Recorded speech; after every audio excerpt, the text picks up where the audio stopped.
Ngiyanibingelela nonke ababukeli be-Black Life TV kuphi nakuphi la kufika khona lo mbukiso. Igama lami nginguStufuza Dlangamandla Zulu, umngwenya kwaMsevukazi Mvuleni intokazi yazalwa Mamkhize. Lolu hlelo lolu silibiza ngokuthi sikhipha izimfihlo. So today ngivashele sisi wami uzichazela kabanzi ukuthi why ala. Sike simuze ukuthi engabe siphatheleni. Sawubona. Sebo sanibona njani? Siyaphila kanjani? Ngiyaphila. Uyakoda? Ngiyagodola kancane ngasilaphe nanovalo engizolikhipha novalo lale story engizosikhipha engikade ngathula nasiminyaka. Kwenzakalani? Bathi-ke namhlanje-ke ngibonga ngoba litholile ithuba lokuthi ngizochaza lento ehlezi ngidla. Ngicela uvele ugibele phezu kwaso. Kwenzakalani? Kusho ukuthi ekukhuleni kwami but nami ngangingazi. Ka-adoptwa abazali bami engikhule ngazo ukuthi abazali bami. Ngize ngazwa uma esegula esezohamba ubaba washona kuqala. Oh, okay. Kona bangikhulise kahle ngoba bengifunda nakwi-private school. Abafowethu ababili ade ngitshethe abafowami kanti akusibona bami. So lo munye-ke wethatha i-advantage ngoba uyazi ukuthi angizalwa khona. Noma inini mefuna ukulala nami angidlwengule, angisabise, ngithi mengibika uma inyathele, athi angingabatshela abantu nasesikolweni ngingasho ngoba ngangingaphumi-ke ngiyodlala nezinye iy'ngane zangasekhaya. Kangangokuthi uma wengafuni nanokuthi zingivakashele mina. Ubekushiya kangakanani ngeminyaka engakanani ubhuti wakho lo mdala? Bese bekhule kakhulu. Ya bakhulile nje shame kakhulu kunami bakhulile. Bekwenomncane. Yebo, bakhulile. Manje iqala nini lento? Yenzeka nini-ke lento le? Yaqala nami ngisase-primary, ngihamba ngesikolweni, iy'ngane may'khuluma ngomntombi babo, mina ngazi ukuthi ngizothini vele kwehle iy'nyembezi. Abo hlampe omunye mekhuluma ukuthi ubrekho bani, mina nginaye nje umuntu engimkhombayo ngithi nangu umuntu wami okuyena owangivula.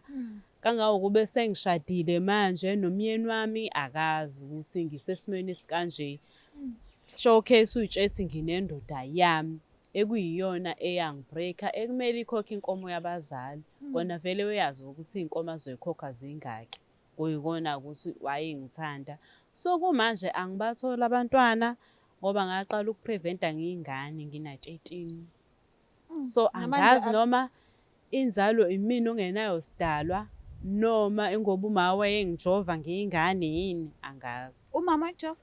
Yebo wayengijova, ngithi umama vele wayewunesi. Oh, okay. So wayengiphathela imijovo ngijove. Sure. So lento iyangidla, ngihlala umyeni wami kuyena muntu osewumndeni wami nje. Osewumndeni wami. Usunesikhathi singakanani usemshadweni? Ngina 5 years ngisemshadweni and umyeni wami akazi ukuthi ngisesimweni esikanje ngoba kuye kuthi noma engithinta ngibe moody iy'cabango seyinkosi yami lento iyangihlungumeza aqala ngokuyazi kabi. So ekukhuleni kwakho awukazi uzubona i-psychologist? Akaze ngoba uma wayeyigqiba nami eyinkosi yami angikwazi ukuthi ngixoxele abantu, ngiyasaba. And kuthe sengitshela ukuthi mina ngatholakala kanjani. Yabuya ingqondo ukuthi ingakho engafuni ngo-report emaphoyiseni ngoba ukuba wayengizala ngiyazi ukuthi wengeke aze ayinyathele just because ukuthi loya ubhuti wami. Wayithola kanjani leyo ndaba ukuthi akuwona ifamily yakhe, akulona igazi lakho le? Uma ugule kakhulu ngiyacabanga ukuthi beseyibona ukuthi sezohamba emhlabeni kwayima engitshela-ke ukuthi ngatholakala kanjani. And wafila kanjani ngalesi sikhathi leso? Kwangilimaza yabuya yonke ingqondo ngezinto ezazenzeka ukuthi okay sengiyabona. So akaze kuze kufike ukuthi ufisa ukubona igazi lakho lamampela? Ngiyafisa kodwa-ke bangichazela indlela abangithola ngayo ukuthi vele ngiyabona ukuthi angeke kuze kwenzeke. Babefisa ukuthi babe nami empilweni yabo since babengaphiwanga amantombazane. So yena umyeni wakho ukuphethe kanjani? Kunjani-ke emshadweni wakho? Ungiphethe kahle Nkosi yami umyeni wami ngathi uyazi ukuthi ngikhule ngihlukumezekile. Hayi bandla ngifuna uqamba manga ungiphethe kahle. Into nento oyifunayo uyayithola? Yonke into ngiyayithola. Ngike ngimtetemele nje angazi mhlawumbe anake-tshethi ngoba phela abantu besifazane bayatetema. Injani i-personality yakhe? Umyeni wami awe ma u-right, uhambuli. Yabo noma kuthiwa uthi imina onile axolise, hhayi bandla ngamlethela uNkulunkulu umuntu. So mangase athole lezi ndaba lezo ofuna ukutshela zona namhlanje, angeke uthi ngelinye ilanga mhla nigejeni alokhu ekunaka ngazo, akujoja ngazo. Ish, zizomphatha kabi because umyeni wami akazwani nokungibona ngijabhile because uyazi ukuthi ngikhule ngiyintandane. Nga-adoptha abazali bami bangempela angibaso naloko sekuzoba wethi kuzomenza aphatheke kabi kakhulu kunakuqala. Kona-ke ubhuti lo owayenukubeza usaphila? Eyi Nkosi yami, yo ayi yabo nje isitori sakhe nendlela ahamba ngayo. Eyi naye akasekho. Akasekho. Akasekho.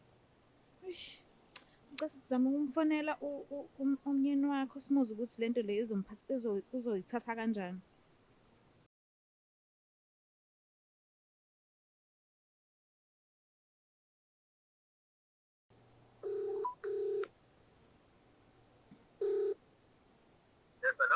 Sawubona baba, unjani? Siyaphila nathi. Ukhuluma noStufuza Dlangamandla from iBlack Life TV kuhlelo esithi sikhipha iy'mfihlo. Yebo sisi. Unaso isikhathi singakhuluma? Angasikhashana ngoba ngikwi-lunch manje emsebenzi. Alright baba, ngihleli nonkosikazi wakho la e-studio ucela ukuthi akhulumisane nawe. Bengicela nje umnikeze isikhathi. Hawu, Umlaleli. mama. Yebo. Yebo mama njani? Baba unjani? Phela sona sami njani? Ngiyaphila. Yebo mama. Eyi kunodaba engifuna ukukuchazela, ngihlezi ngifisa ukuthi ngikutshele umndeni kahluleka but wena ngiyabona ukuthi umuntu ukuthi ngikudedelele zonke iy'nkinga zami. Kodwa ngingazi ukuthi ngizokutshela ngithi lento biyangihlukumeza. Ngiyazi ukuthi uma sengitshela oyedwa cause ekukhuleni kwami angikaze ngitshele muntu. Awuyazi nje ukuthi mina ngachazela mama uthi wena nje umndeni wami futhi umngani wami into nje onayo angitshela noma yini mina ngizokwa-accepta yonke into. Uyazi nje siphilisana kanjani empilweni. Ya ngiyazi baba kodwa akulula. Awukho umthwalo ongakwazi ukusinda sinasiba uthi usithatha sami. Into yami ila. Namhlanje ngiyaqala ukukhipha lento le. Ekukhuleni kwami ngahlukumezeka umuntu engangisi umfowami. Siyalamana. Ehleze engidlwengule. Elala nami noma inini meyithanda. Hawu, waze kabuhlungu leyo nto indaba. Ngakho futhi uma ngithi ngakuthinta mama yami embhedeni ubelokhu ugxumagxuma nje ngingazi ukuthi kwenzakalani. Kulokhu ngiyitshela phela ukuthi mina suka ngitholela. Sometimes ibibuye leyo nto ish. Ngivele nje kwehle yonke into nje. Ngingasakuzwa kwawena sithandwa sami ngoba manje kuvele ngifike lo sizi lokukhala-ke nje khona embhedeni sikade sisijabule. Ngiyangibone nje isikhashana ngithi lento si-right kuyasuka lapho ngike ngiyithaphile izinkinga zakho uthi phela wathola sowumdala uthi mhlawumbe wa-adopt. Angisudlule enzimeni omngaka mama. Eyi kuningi shame. Hhayi loko sengakudlulisa loko ngakwamukela but lento ehlezi ingidla. Yokuthi nje umntombi bami angi-enjoyanga nje. Ingakho phela ngibuza ukuthi wena wa-break up ungakwazi ukungitshela ukuthi vele ukhala ingabe ngisazi kwenzakalani lokho ngidedemele le ndlela. Eyi. Hayi kuleka buya mama endlini. Kuleka buya endlini uyazi nawe ukuthi ekungahlula mina nawe sibambisene. Baba ngiyabonga ukungikhuthaza. Uyazi ngiyakuthanda kangakanani ngiyakuthanda lo mama. Ngiyakuthanda nami baba.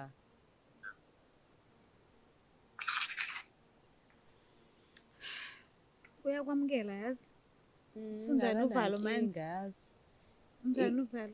Sengi-right because sengikhiphile ize noma kuzomphatha kabi but akazange akhombise kumina ukuthi kuyamudla. Ngiyazi yazi? Ave right umyeni wami. Ungathini uku-advise abantu abafisa uku-adoptha abantwana ngokuthi babavikele ngandlela zonke esimeni nje segceke basuke bezoletha ngaphansi kwazo? Mina ngizothi uma uqala wenza i-decision ukuthi ufuna ukukhulisa ingane because akhona ama-social worker. Uma usibona izizathu ufuna ukuba ningane yentombazane izokusiza ngo-1 and 2. Yenza sure ukuthi uyayivikela futhi uyigqoke uyenze njengengane yakho oyizalayo ukuze noma kwenzakalani ungeke ulibele uthi hhayi ukuthi wazi ukuthi lezo oyizalwa wena nale ziyafana. Le meyonile nje yonile. Siyabonga kakhulu kodwa ukuthi isibindi benaso ugcine ufikile la uzokhona ukukhulumisana nomyeni wakho. Ngikufisela inhlanhla kona konke. Hhayi, ngiyabonga kakhulu. Ngiyabonga nanokuthi sengikwazile ukuthi ngiyikhulule lento ngiyixoxe ngoba ibihlezi ingehla ngingakaze ngixoxele muntu. Ungazi ukuthi Kwesinye isikhathi ngisabe ngisho ukutshela kwayena umana-ke lo ukuthi nangu lo sengiphindile manje bevela ahlini. ngikufisela inhlanhla kona konke. Hhayi, ngiyabonga kakhulu. Uma unesifiso sokuthi ufuna ukwandisa ikhaya kodwa manje abantwana abafiki ngendlela ofisa ngakhona, unga-adopta but wenze sure ukuthi abantwana uyabavikela ngaso sonke isikhathi because ungasusa umntwana le ekudeni mhlambe engahlala kangcono nama-social worker umlethe ekhaya umlethele ukuzomhlukumeza for ini kusiphi isizathu esibambekayo kubuhlungu. Ningayenzi leyo nto, siyacela bakithi. Cela ukuthi ungakhohlwa ukusubscribe, ulike, ushare, ngiyanithanda kakhulu. Bye. It's the Black Life TV.